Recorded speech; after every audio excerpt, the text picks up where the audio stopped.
Welcome to another video.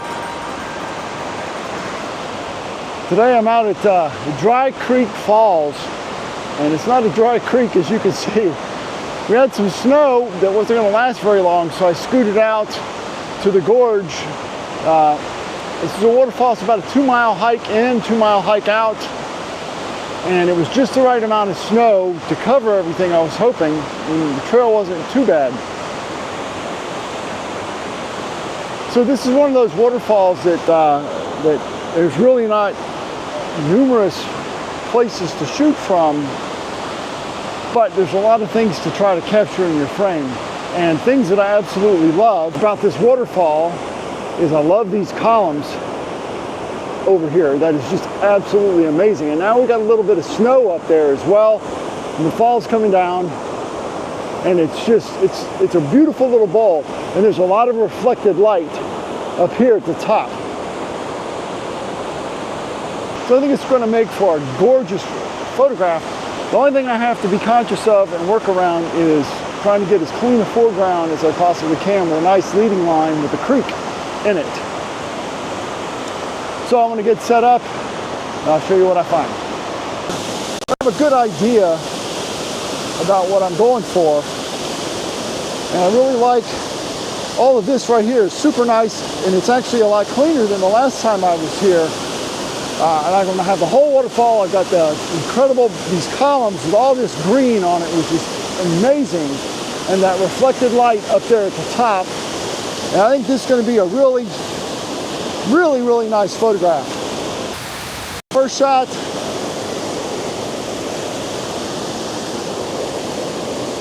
Half a second. Let's see how that looks with my water.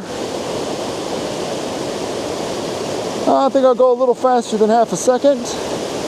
Let's go a third.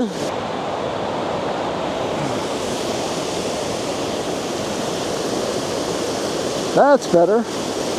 So I'm at ISO 100, third of a second, f14 with a circular polarizer, and I need to just dial that polarizer in, get it where I want it. And then once I got that, I'll show you the shot right now.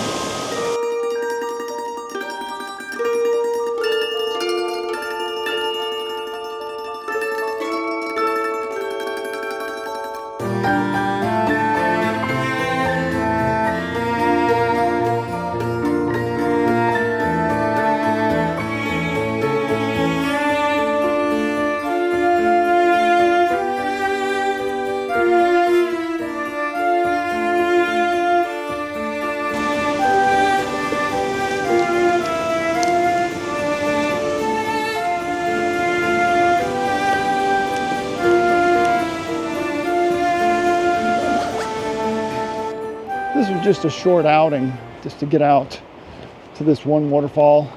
I'm staying in Hood River for the weekend, so I might be able to come away with a couple more shots. I don't really have a plan per se. This was the only plan that I had, was to come to Dry Creek Falls.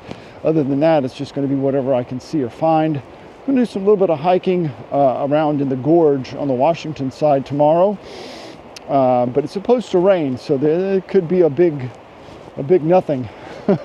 if it's coming down, or if it depends on what the weather is.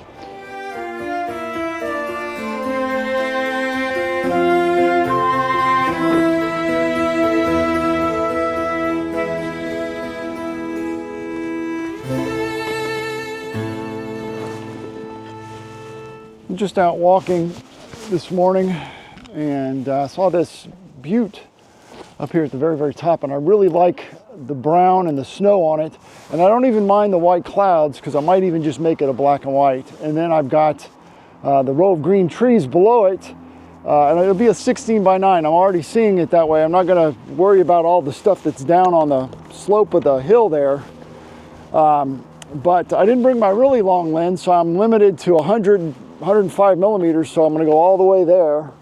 And pretty simple shot, not much to it. F8, ISO 100, shutter speeds, whatever it is. And if the shot comes out, I'll show it to you right now.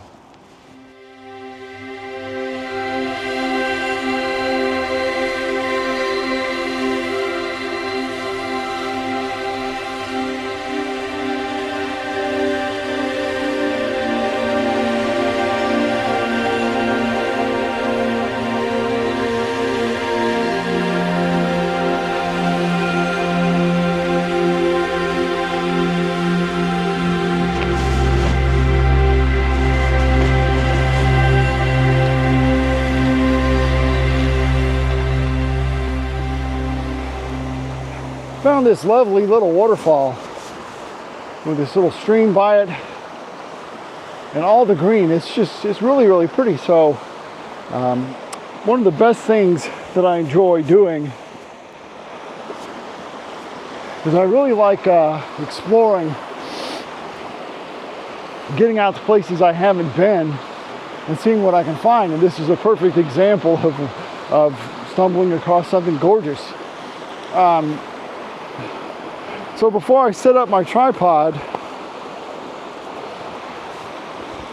I'm just going to use my camera or my phone, but I got my camera in my hand already, just to come up with, see what kind of composition I can come up with that I like.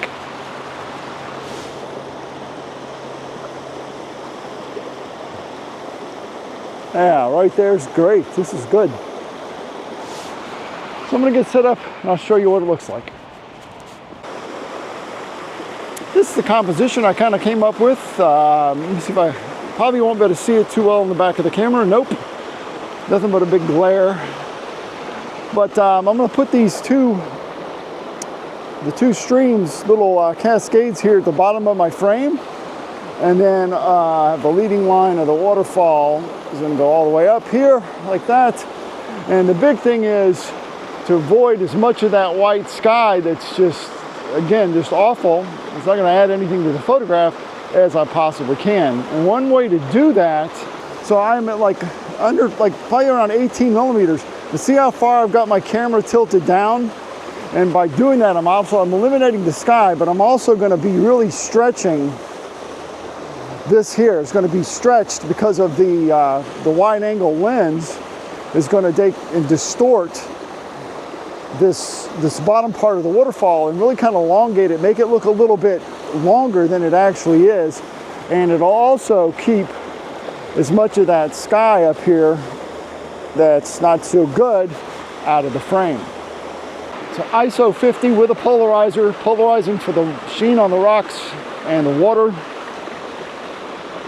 Also just to darken it down a bit so I can get a little bit faster shutter speed, 1/3 of a second. F11.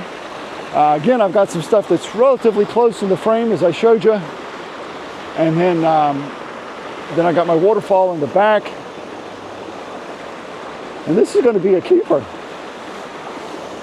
So if the shot comes out, I'll show it to you right now.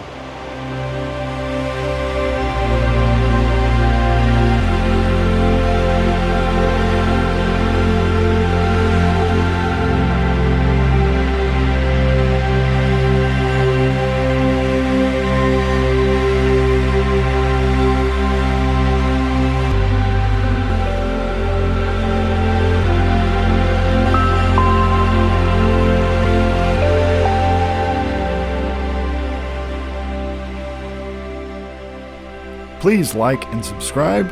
Thanks for watching, and we'll see you next time.